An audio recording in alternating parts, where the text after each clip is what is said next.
मैंने दिखाया है कि चाहे पूरी दुनिया एक तरफ क्यों ना हो और आप दूसरी तरफ अकेले क्यों ना हो, आपके पास अगर धैर्य है, हौसला है और माँ का आशीर्वाद है तो जीत आपकी ही होगी। वैसे तो हर व्यक्ति के लिए उसका परिवार ही सुख दुख में उसका साथी होता है, लेकिन इन कठिन परिस्थितियों और चुनौतियों के दौरान अगर वास्तव में एक सिंगल व्यक्ति ने मुझे सहारा दिया है, मेरी मानसिक पीड़ा को समझा है,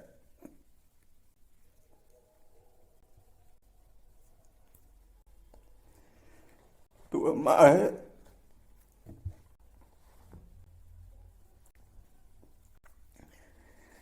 वह माँ है।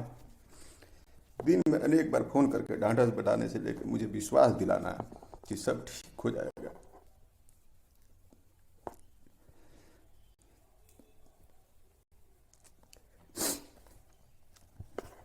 अनेकों प्रकार से प्रयास लय फिर आ गए, सब राजी खुशी। हाँ, तू लोग का लगता था कि दशक बीत गया, अब नहीं लौटेंगे। गलत। जब तक तोड़ेंगे नहीं तब तक छोड़ेंगे नहीं। वक्ते लंबा दंगल चलेगा रे तोर हमार। तैयार है? हाँ। तोड़ने से मेरा अभिप्राय है उनका घमंड और भ्रम तोड़ना। Manjhi the mountain man film का यह डायलॉग उन लोगों के लिए है जो लोग मेरे साथ हुई सभी परिस्थितियों और घटनाओं के क्रिएटिव हैं, जन्मदाता हैं, जिनकी वजह से मैं पिछले एक दशक से लॉकडाउन से भी भयावह और बदतर जिंदगी बसर कर रहा हूँ। आगे चर्चा करूंगा। और उसी फिल्म का ये दूसरा डायलॉग, बहुत बड़ा है तुम, बहुत तकड़ है तोहरा में, बहुत जोर है। अरे भरम है भरम। देख देख कैसे उखाड़ा है तेरी अकड़ एक दशक से। ये दूसरे डायलॉग के द्वारा ये चेतावनी इन कठिन परिस्थितियों और कठिन चुनौतियों को है जिसका सामना मैं पिछले एक दशक से लगातार कर रहा हूं। पेशेंस, बर्दाश्त, संयम, सहनशीलता, इनकी आखिरी पैमाना क्या है? इनकी आखिरी मापदंड क्या है? कोई मुझे बताए? आप सब मुझे बताइए। और मैं बड़े यकीन से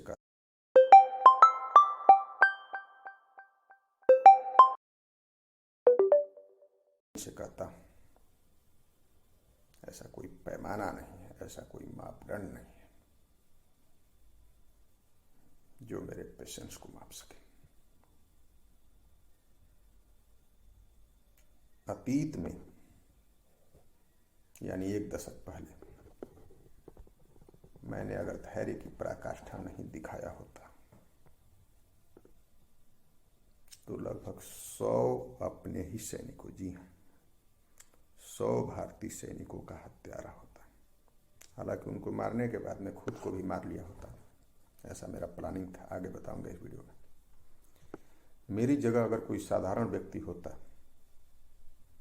तो वर्ष 2011 में सुसाइड कर लिया होता या अपने कई साथी सैनिकों को जान से मारकर खुद को खत्म कर लिया होता, जैसा कि आए दिन पैरामिलिट्री हो या सेना हो या पैरामिलिट्री फोर्सेस हो, हर जगह सुनने को मिलता रहता है। और जांच में सिर्फ और सिर्फ पारिवारिक कारणों को ही इन घटनाओं की वजह बताया जाता है।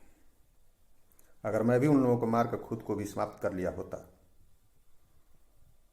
तो जांच में सिर्फ पारिवारिक कारण ही निकला होता।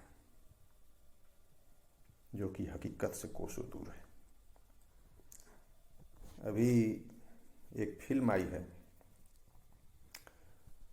The Kashmir files. अच्छी बात है, बहुत अच्छी बात है। लोगों को जो पीड़ा हुई है अतीत में, उनकी पीड़ा वेदना को समाज के सामने उजागर किया गया है, बहुत अच्छी बात है। लेकिन मुझे लगता है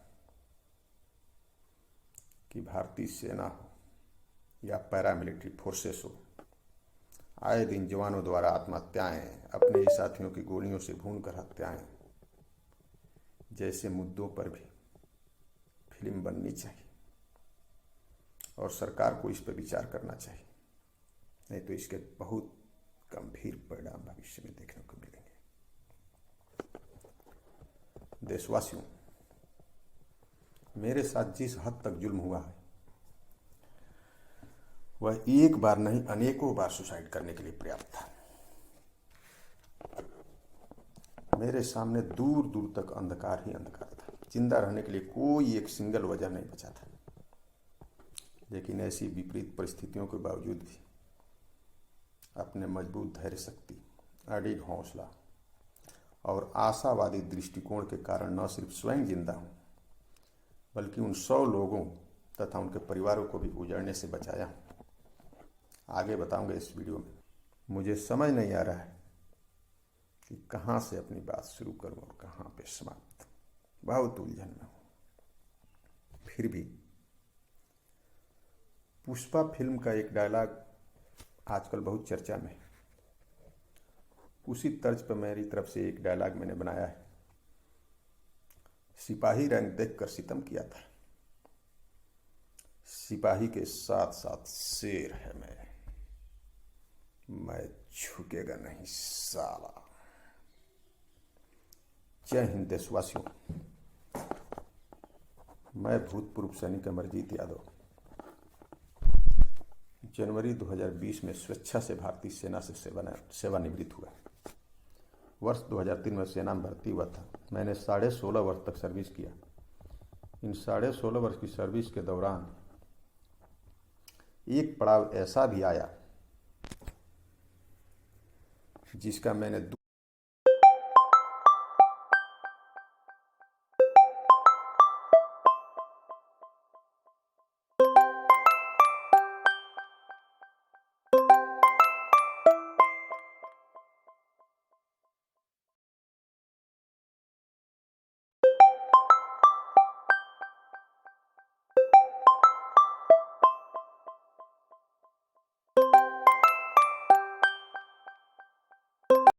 तक कल्पना नहीं किया था, जिसकी वजह से मैं 1 दशक से लॉकडाउन में। सेना एक बेहतरीन संस्था है, लेकिन कुछ लोग अपने अधिकारों का व्यापक स्तर पर दुरुपयोग करते हैं। हालांकि 16.5 वर्ष की सर्विस के दौरान ऐसा अवसर केवल और केवल एक ही बार आया है, और एक ही बार आया है, और एक ही बार में मेरे पूरे जीवन को तबाह बर्बाद करके रख दिया, जिसका मैंने दूर दूर तक कभी कल्पना नहीं किया था। वर्ष 2011 में मैं एक ऐसे अधिकारी और उनके चमचों के अंडर में पोस्टेड हुआ जहां मैं इन तो हुआ था इंसान के रूप में। जब मैं इन हुआ था उस यूनिट में तो मैं इंसान था, लेकिन उस यूनिट से जब टर्नओवर पूरा करके आउट हुआ तो मैं चोर, घटिया, पागल, बलगर और न जाने क्या क्या बना दिया गया। सारे टैग लगा दिया गया। मतलब दुनिया के सारे इल्जाम मेरे अंदर आ गए, सारे अवगुण महज 1 वर्ष के अंदर मेरे अंदर आ गए। और इतना ही नहीं, रणनीति के तहत जोर शोर से दुष्प्रचार किया गया, लोगों में मेरे प्रति नफरत फैलाई गई। इसके बाद मैं जहाँ कहीं भी पोस्टिंग गया या सार्वजनिक जगहों पर गया, अनेकों जगहों पर मुझे जज किया गया, मुझे अपमानित होना पड़ा, मुझसे ह्यूमन डिस्टेंस बना लिया गया, इमोशनल डिस्टेंस बना लिया। समाज में मेरे प्रति लोगों की नज़रिया बदल गई। हर जगह मुझे संघर्ष करना पड़ा। इतना ही नहीं, मुझे ट्रोल किया गया। घर में, रिलेटिव में कोई बीमार है, किसी की मृत्यु हो गई है, मैं उस दुख दर्द में शामिल होने जा रहा हूँ, आंखों में आंसू हैं, दिल में बेइंतहा दर्द है, लेकिन उस दौरान भी नहीं बख्शा गया। उस दौरान भी मुझे इन चुनौतियों से दो चार होना पड़ा, लेकिन अपने मजबूत धैर्य शक्ति और हौसले के कारण वर्ष 2011 से जनवरी 2020 तक न सिर्फ सर्विस किया, बल्कि अनेकों बार उकसाने वाली परिस्थितियों के बावजूद भी कोई हिंसा या खून खराबा नहीं किया। इस दौरान न सिर्फ खुद को संभाला, अपनी ड्यूटी किया, बल्कि परिवार के दायित्वों का भी निर्वहन किया। देशवासियों, आप समझ सकते हैं कि उन लोगों की मंशा क्या थी, उद्देश्य क्या था। जब मुझे मारने से लेकर सुसाइड करवाने तक साम दाम दंड भेद सारे प्रयास कर लिए गए, फिर भी सफल नहीं हुए, तो साजिश, षड्यंत्र, धोखा और दुष्प्रचार से पूरे कायनात को लगा दिया गया। जरा सोचिए, मानव दिमाग की किस मशीनरी का प्रयोग किया गया कि महज 1 वर्ष के भीतर ही इतना सब कुछ हो गया। 16.5 वर्ष की सर्विस के दौरान जो कभी नहीं हुआ, वो महज 1 वर्ष के दौरान हो गया। ऐसा कौन सा दवा खा लिया मैंने, कौन सा जड़ी बूटी खा लिया। उस यूनिट में जाने से पहले मैं लगभग 8.5 वर्ष की सेवा पूरी कर चुका था। इन 8.5 वर्षों के दौरान कई जगहों पर मेरी तैनाती रही। इसके अलावा कई जगहों पर टेम्परेरी ड्यूटी के लिए मैं गया, कई यूनिटों में अटैच रहा, अनेकों लोगों के साथ अनेकों अधिकारियों के अंडर में ड्यूटी किया। कई बार मेरे कार्य को सराहा गया। ट्रेनिंग के दौरान मुझे बेस्ट कैडेट का अवार्ड मिला। ये देखिए,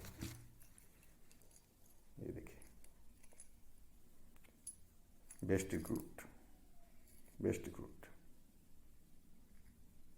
इधर देखिए, 1 EME सेंटर। वो फोटो में आप देख सकते होंगे, वो मैं ही हूँ जो मेडल मुझे दिया जा रहा है। यही मेडल दिया जा रहा है बेस्ट रिक्रूट का। जिस यूनिट में मेरे साथ एक सारी घटनाएं हुई, वहाँ भी जब नए अधिकारी आए तो उन्होंने मेरे कार्य से प्रभावित होकर मुझे, ये देखिए,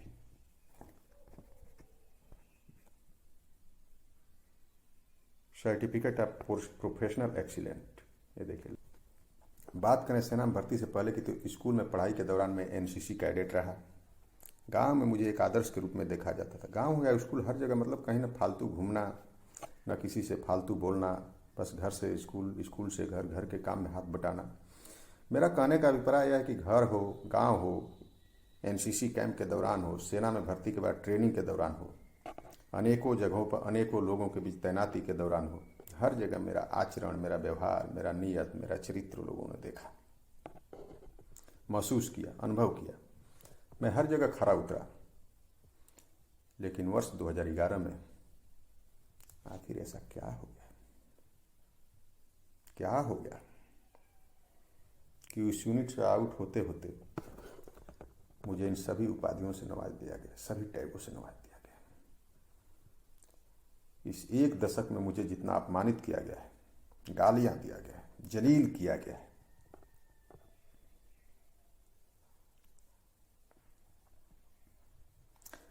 अगर मैं चाहूं तो इस वीडियो के माध्यम से मैं भी बदला ले सकता था। तुमसे अच्छी अच्छी गालियां मुझे आती है, लेकिन नहीं, मुझ में और तुम लोगों में बहुत बड़ा फर्क है। ये फर्क ऐसे ही है जैसे दिन और रात में, जमीन और आसमान में, भारत और पाकिस्तान में, सम्मान और अपमान में। और यही फर्क इस भीड़ से अलग मुझे एक्स्ट्रा ऑर्डिनरी बनाती है।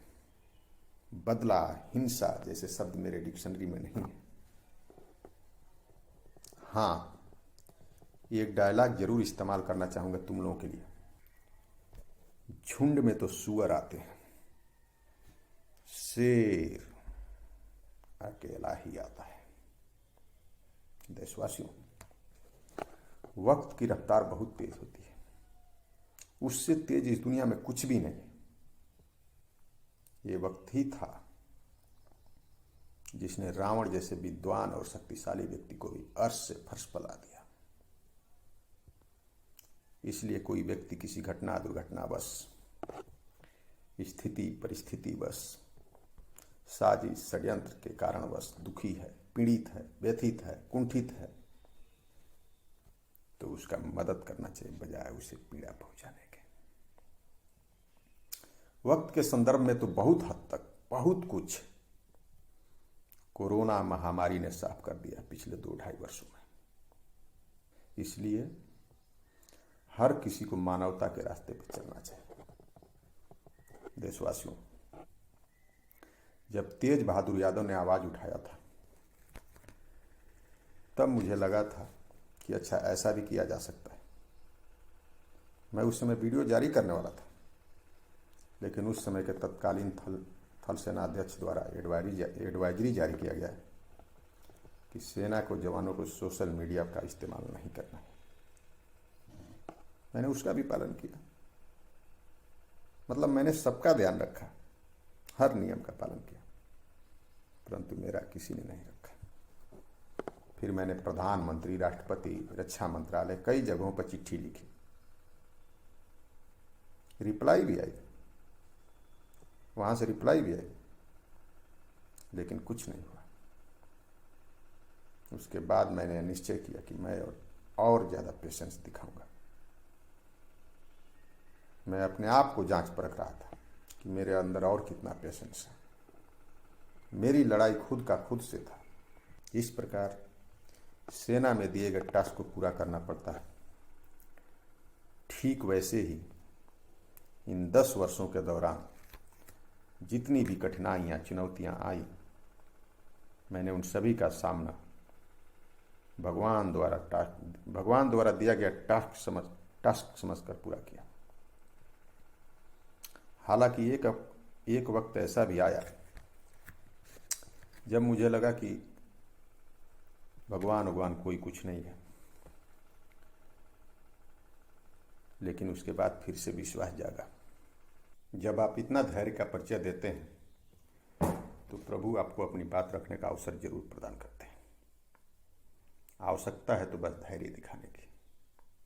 और मुझे लगता है कि अपनी बात रखने का सही समय आ गया है। ये टास्क अब अपने आखिरी पड़ाव पे, अब दूसरा टास्क मेरा रास्ता देख रहा है, और वह टास्क है मानवता के लिए सेवा करना, मानवता के लिए खुद को खपा देना। 1 दशक लंबा चुनौतीपूर्ण और अनिश्चितताओं से भरा माहौल के बाद आज मैं अपनी बात रखने जा रहा हूं।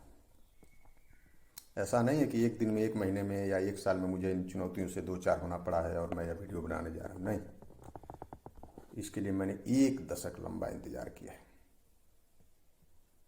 हालांकि ये कहीं से भी आसान नहीं था। आज के इस बदलते परिवेश में कब क्या हो जाए किसी को नहीं पता,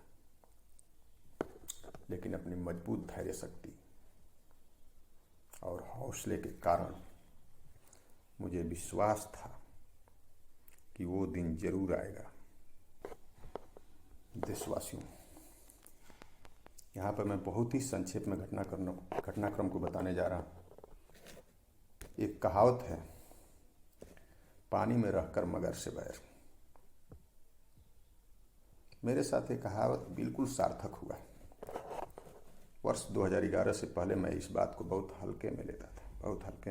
मतलब कोई बड़ा होगा, कोई तनाशाह होगा तो उसे मुझे क्या करना है, मैं अपना ड्यूटी ठीक से कर रहा हूँ, मेरा नियत ठीक है। लेकिन वर्ष 2011 में मुझे पता चला कि ये मेरा भ्रम था। जुलाई 2011 में मैं जम्मू से 624 EME बटालियन, 6 से 24 EME बटालियन बीकानेर पोस्टिंग गया। उस समय मेरे सर्विस का 9वां साल चल रहा था। उम्र था 25 वर्ष। बटालियन की एक कंपनी में मुझे पोस्टेड किया गया। तब तक तो सब कुछ ठीक था, मतलब तब तक मैं इंसान था। लेकिन जिस कंपनी में मुझे पोस्टेड किया गया वहाँ पर OC, ऑफिसर कमांडिंग वर्कशॉप में बोला जाता है, इन इन्फेंट्री में कंपनी कमांडर, आप जो समझिए। मेजर प्रदीप कुमार के नीयत, नीतियों और तानाशाही रवैये से तंग आकर मैं बिना कोई छुट्टी लिए घर भाग गया। हालांकि घर वालों की परेशानी को देखते हुए मैं वापस यूनिट में लौट आया। अगले दिन बटालियन हेडक्वार्टर में सीओ साहब के सामने मुझे मार्च किया जाना था। क्योंकि मैं घर भाग गया था, इस बात की रिपोर्ट सीओ साहब तक को लग चुकी थी। मैं सीओ साहब को सब कुछ बताने वाला था, वहाँ पे जो भी खामियां थीं, उनकी नीति और नीतियों में जो भी खामियां थीं, उसको सब बताने वाला था। लेकिन मेजर प्रदीप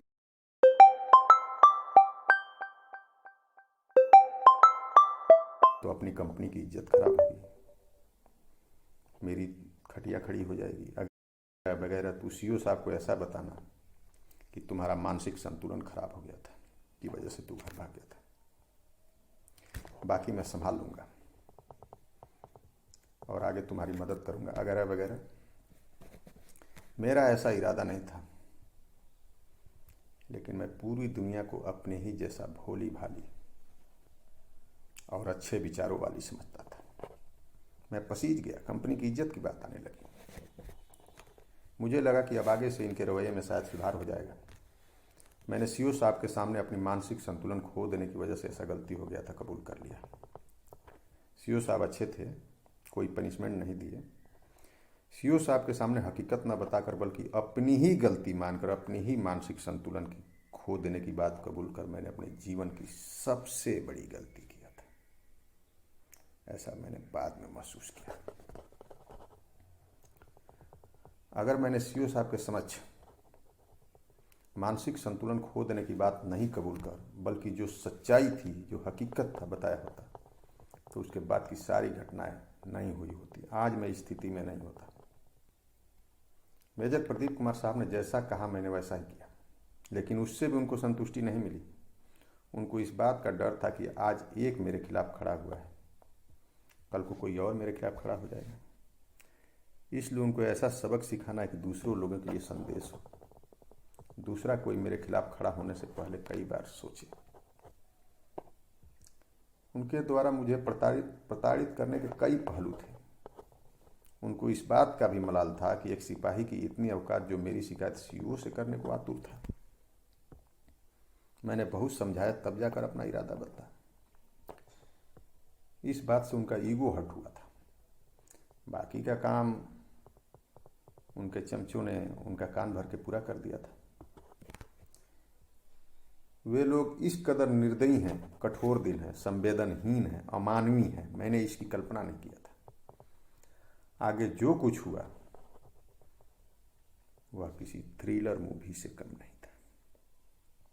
बोलने से पहले ही दिल दहल जाता। इसके बाद मेजर प्रदीप कुमार, सूबेदार मेजर के.एल. वर्मा और उनके चमचों ने एक स्क्रिप्ट तैयार किया। सबकी भूमिकाएं बांटी गई। ऐसा माइंड गेम खेला गया, मेरे भरोसे को तोड़ा गया, मेरे साथ धोखा किया गया। एक स्क्रिप्ट के तहत मुझे चोर बना दिया गया। सब कुछ प्री प्लान था, सब सुनियोजित ढंग से किया गया। पूरी पलटन के सामने मुझे अपमानित किया गया, जिसमें सबसे बड़ी भूमिका सूबेदार मेजर के.एल. वर्मा ने निभाया। क्योंकि उनको वहीं से, उसी यूनिट से रिटायरमेंट होना था और ऑनरी लेफ्टिनेंट और ऑनरी कैप्टन बनने के लिए एसीआर में ओसी साहब से अच्छे नंबर चाहिए थे। जो सीएचएम की ड्यूटी कर रहा था उसको जेसीओ बनना था। इन लोगों के लिए ओसी की नज़र में अच्छा बनने का इससे अच्छा अवसर कहाँ मिलने वाला था। बाद में सूबेदार major K L. Verma honorary lieutenant बने, फिर उसके बाद ऑनरी कैप्टन भी बने। सीएचएम जो था जेसीओ बना। स्क्रिप्ट क्या था अगर बताऊं तो बहुत लंबा हो जाएगा वीडियो। अगले वीडियो में मैं विस्तार से सारी चीज़ें क्लियर करूंगा। मैंने आज तक चोरी तो दूर, किसी का कुछ अगर गिर गया है तो ये कोशिश करता हूं कि कैसे भी करके उस व्यक्ति तक पहुंचा दूं, नहीं तो भगवान की दृष्टि में पाप लगेगा। ऐसी सोच रहा है मेरा, ऐसा संस्कार मिला था हमें बचपन से। लेकिन जब पहली बार ऐसा आघात लगा तो आंखों के सामने अंधेरा छा गया। मैं मूर्छित हो गया। इसके बाद कई दिनों तक मैं खाना भी नहीं खाया। मेरी भूख प्यास सब मर चुकी थी। इस घटना के बाद पूरे यूनिट में मुझे चोर की दृष्टि से देखा जाने लगा। मेरे आत्मसम्मान की धज्जियां उड़ा दी गई। मुझे देखकर बोला जाता था कि अरे यार, सुबह सुबह किसका मुंह देख लिया, अब पूरा दिन खराब गुजरेगा। अपने अपने बॉक्स में ताला लगा कर रखना, चोर इधर ही है, और भी बहुत कुछ। हर वक्त हर दिन मक्खियों की तरह भिन्न भिन्न अनेकों प्रकार से ताने मारे जाते थे। मन को पीड़ा पहुंचाने वाले कटु शब्द कहे जाते थे। मेरे साथ अछूत जैसा व्यवहार किया गया। हर वक्त यह अनिश्चितता बनी रहती थी कि कल को क्या हो जाएगा पता नहीं। सुबह नींद खुली नहीं की शुरुआत हो जाती थी। रात इतना कोसा गया, इतने कटु शब्द कहे गए। हर वक्त ऐसा माहौल बना दिया गया कि कोई अपराध नहीं करने के बावजूद भी मैं अपराध बोध की भावना से ग्रसित हो गया। हर वक्त मेरे दिलो दिमाग पर यही सब हावी था। सेल्फ कॉन्फिडेंस की तो धज्जियां उड़ा दी गई। जब मानसिक पीड़ा बहुत ज़्यादा हो गई तो मैंने बटालियन हेडक्वार्टर में एडजुडेंट से मदद की गुहार लगाई, जो कि एक कैप्टन मैडम थी, एडजुडेंट की ड्यूटी कर रहे थे। उस दिन उन्होंने कहा कि ठीक है, मैं आपकी मदद करूंगी, लेकिन मदद तो दूर, एक और विपदा मेरे ऊपर आ गिरी। अभी इसी संकट से जूझ ही रहा था कि एक और नया दिलचस्प मोड़ आ गया। कहानी को और रोचक बना दिया गया। मेजर प्रदीप कुमार और उस मैडम ने आपस में क्या रणनीति बनाई मुझे नहीं पता। फिर मुझे उसी सीओ साहब के पास यह आरोप लगाकर पेश कर दिया गया कि मैंने मैडम से अश्लील बातें किया है, अश्लील मैसेज किया है, उनको परेशान किया है, वगैरह वगैरह। आगे बहुत कुछ हुआ। मुझे घटिया की भी उपाधि दे दी गई। उसके बाद मुझे चोर और घटिया दोनों की दृष्टि से देखा जाने लगा। साथ ही अमर्यादित टिप्पणी किया जाने लगा। अमानवीयता, क्रूरता, संवेदनहीनता की सारी हदें पार कर दी गई। हर दिन के बदलते घटनाक्रम के बीच खुद को संभाल पाना बहुत मुश्किल था। मुझे सुनाकर बोला जाता था कि अब एक बंदा बहुत जल्दी ही सुसाइड करने वाला है। बकरे की मां कब तक खैर मनाएगी। जब धैर्य की पराकाष्ठा हो गई, ऐसी परिस्थितियां उत्पन्न कर दी गई कि एक वक्त ऐसा भी आया जब मानसिक पीड़ा की हद से गुजर जाने के बाद मैंने सबको जान से मारने का प्लान बनाया। हालांकि उसमें निर्दोष भी मारे जाते, लेकिन मेरे पास कोई दूसरा रास्ता नहीं था, क्योंकि अगर हथियार से मारता तो कुछ गुनाहगारों के जिंदा बच जाने की संभावना थी। मेरे प्लान के मुताबिक कंपनी में हर महीने के अंत में बड़ा खाना का आयोजन होता था। उस बड़ा खाना में मेजर प्रदीप कुमार, सूबेदार मेजर के.एल. वर्मा और चमचे, हर कोई शामिल होता था। हर कोई खाना खाता था और एक साथ बैठकर खाना खाता था। मेरे प्लान के मुताबिक मैं बाजार में कीटनाशक दवा की दुकान पर गया और उससे सबसे ज़्यादा प्रभावी जहर डिमांड करके आया।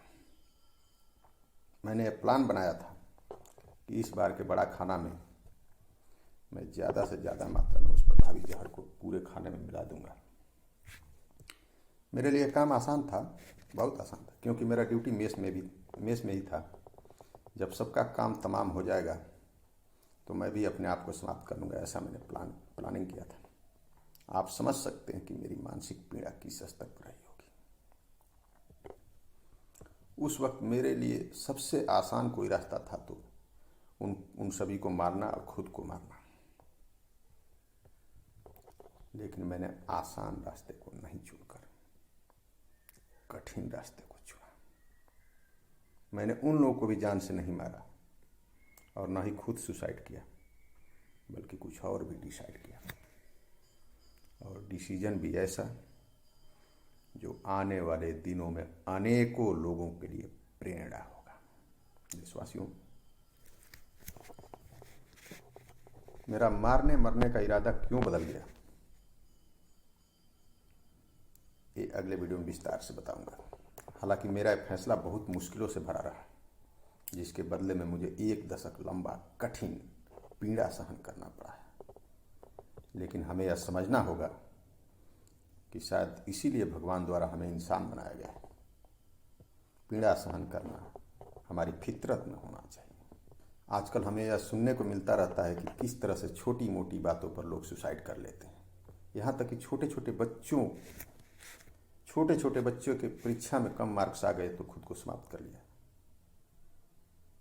इस विषय का मुझे गहन अनुभव है। इस विषय पर मुझे कार्य करना है। देशवासियों, जब मैं बिल्कुल ठीक था उस वक्त सीईओ के समक्ष मानसिक संतुलन खो देने की बात कबूल करवाया गया,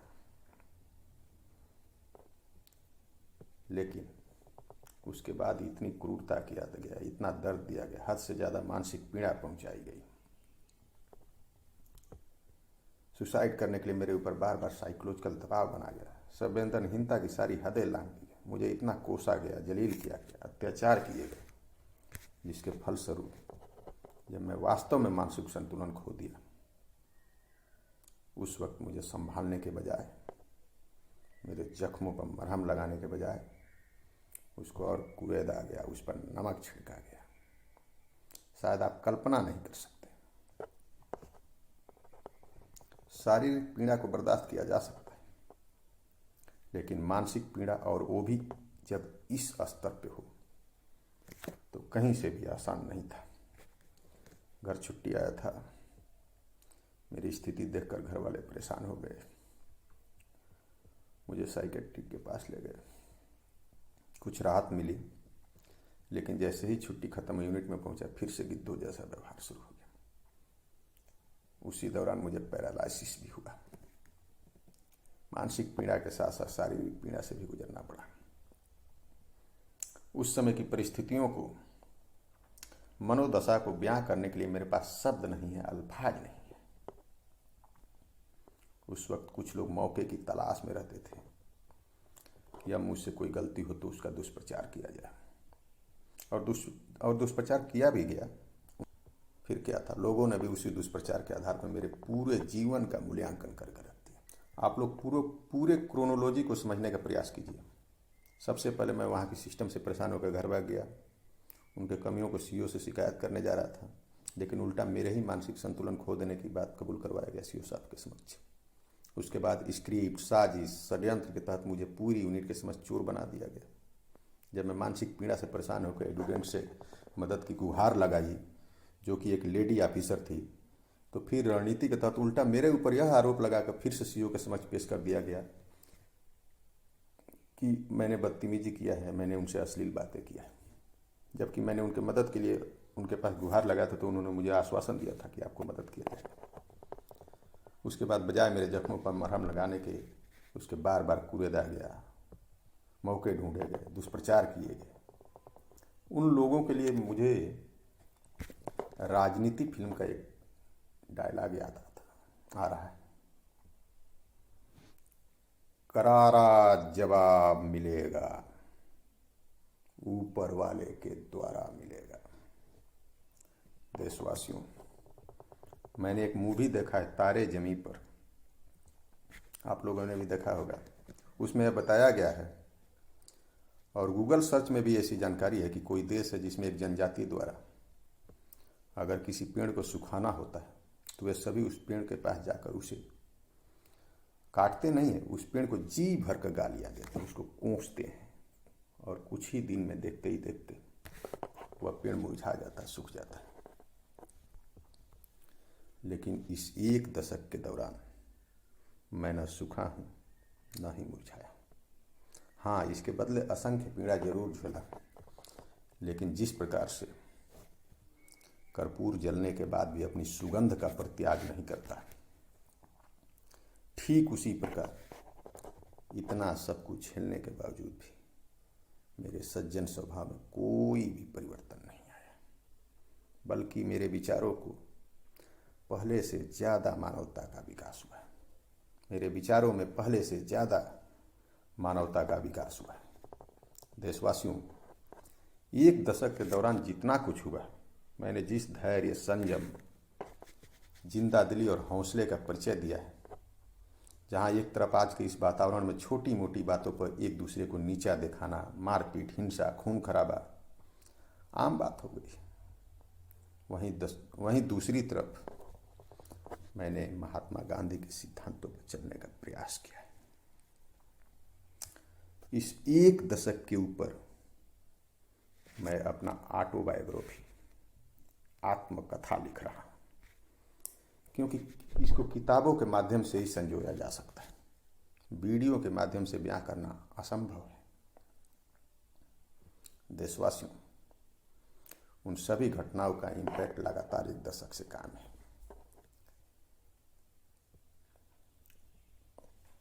मेरे छोटे छोटे मासूम बच्चे मुझसे कहते हैं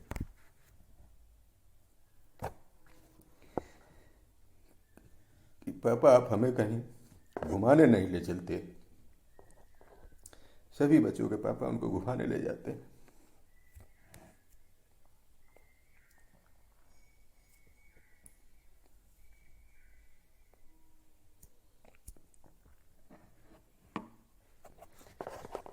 इस एक दशक में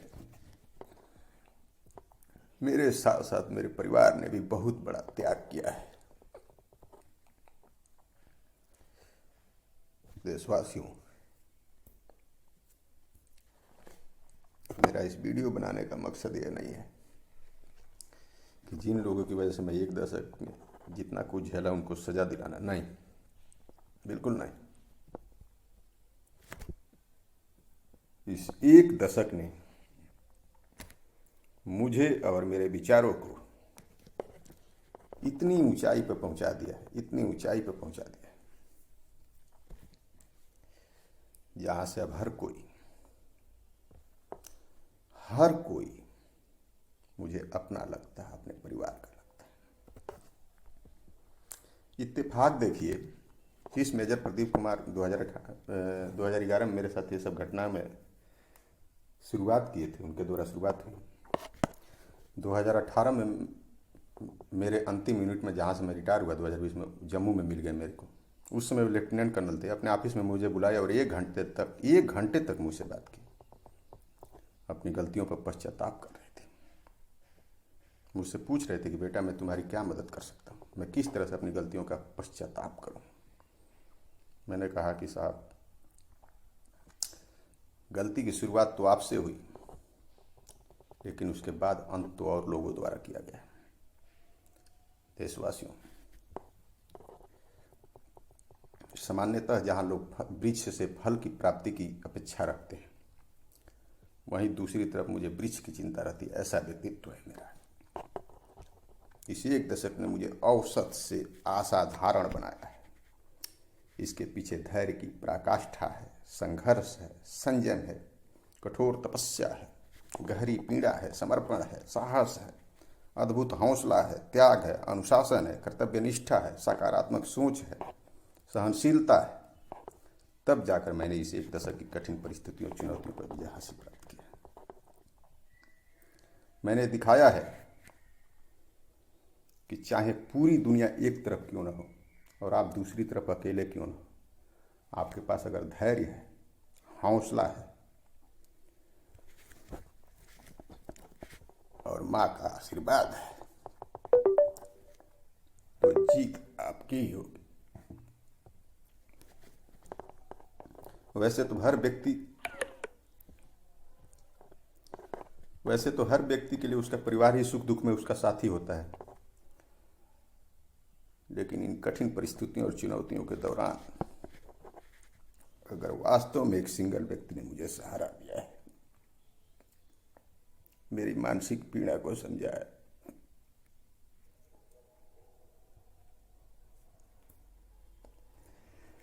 तो वह माँ है।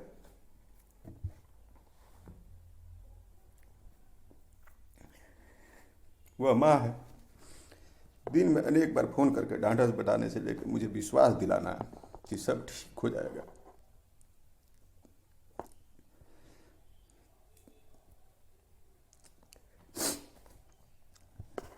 अनेकों प्रकार से प्रयास, उनके योगदान को बयां करना असंभव है। उनका समर्पण अनंत है।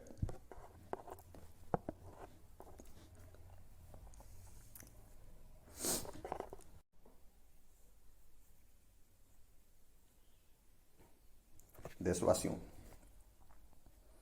इस वीडियो बनाने के पीछे एक उद्देश्य है,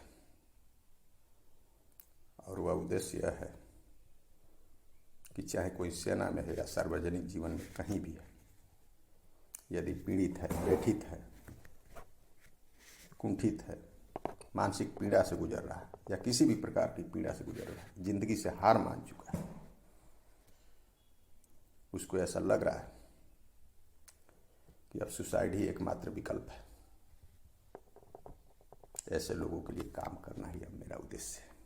ऐसे लोगों की जिंदगी बचाना ही और बदलना ही मेरा अब उद्देश्य है, क्योंकि ऐसे लोगों की पीड़ा मुझसे बेहतर कोई नहीं समझ सकता। इस कठिन परिस्थितियों ने मुझे इतना अधिक तपा दिया है कि उनकी पीड़ा मुझसे बेहतर कोई नहीं समझ सकता। हिंसा किसी भी समस्या को और जटिल बनाता है, चाहे वह खुद को मारना हो या किसी को और को मारना हो। मैंने इस विषय पर बहुत गहन अध्ययन किया है। कुल मिलाकर अब मेरा यह बचा हुआ जीवन मानवता के लिए समर्पित है। जो लोग इन सभी घटनाओं परिस्थितियों के जन्मदाता हैं, वे लोग जब मेरा वीडियो देखेंगे तो उन्हें बड़ा आश्चर्य होगा। आश्चर्य इस बात का होगा कि मैं अभी तक जिंदा हूं। अरे भाई, आगे भविष्य में अगर मैं मर भी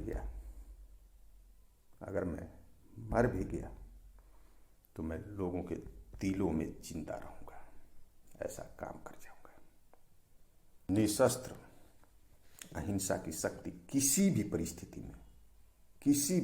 में सशस्त्र और हिंसा की शक्ति से सर्वश्रेष्ठ होगी। मैंने इसका अनुभव किया है, 1 दशक से मैंने ऐसा सार्थक कर दिखाया और आज तक इसी मार्ग पर अग्रसर हूं, आगे भी रहूंगा। देशवासियों, अब आप लोगों की बारी है कि आप मेरे इस वीडियो को, मेरे इस विचारों को और मजबूती प्रदान करें। सोशल मीडिया में बहुत ताकत है। आप सभी देशवासियों से एक विनम्र निवेदन है कि कृपया मेरे लिए सकारात्मक संदेश, सकारात्मक ट्वीट और भी सकारात्मक प्रयास करें, नकारात्मक नहीं। पहले ही 1 दशक बहुत ज़्यादा निगेटिविटी, विभत्स, पीड़ादायक और अनेकों प्रकार की निगेटिविटियों से भरा रहा। दूर दूर तक रोशनी की कोई किरण नजर नहीं आ रही, फिर भी हौसला बुलंद है। आप सभी देशवासियों का एक एक पॉजिटिव मैसेज, एक एक पॉजिटिव ट्वीट और भी सकारात्मक प्रयास मेरे जख्मों पर संजीवनी का काम करेगा, मुझे और मजबूती प्रदान करेगा और मानवतापूर्ण कार्य करने के लिए मुझे प्रेरित करेगा। कोई राजनीति से हो, खेल जगत से हो, कला जगत से हो, मीडिया से हो, उद्योग जगत से हो, विद्यार्थी जीवन से जुड़े छात्र हो, युवा वर्ग हो, आम हो या खास, सभी देशवासियों से मुझे इसकी अपेक्षा रहेगी। और एक बात, इस वीडियो में मुझसे कोई गलत शब्द निकल गया हो तो उसके लिए क्षमा मांगूंगा, क्योंकि सारे शब्दों का चयन मैंने खुद ही किया है। मैंने खुद ही अकेले ही इस वीडियो को बनाया है। अगर कुछ ऐसा किसी को ठेस पहुंचा हो तो मैं उसके लिए क्षमा चाहूँगा। आप लोगों का बहुत बहुत धन्यवाद।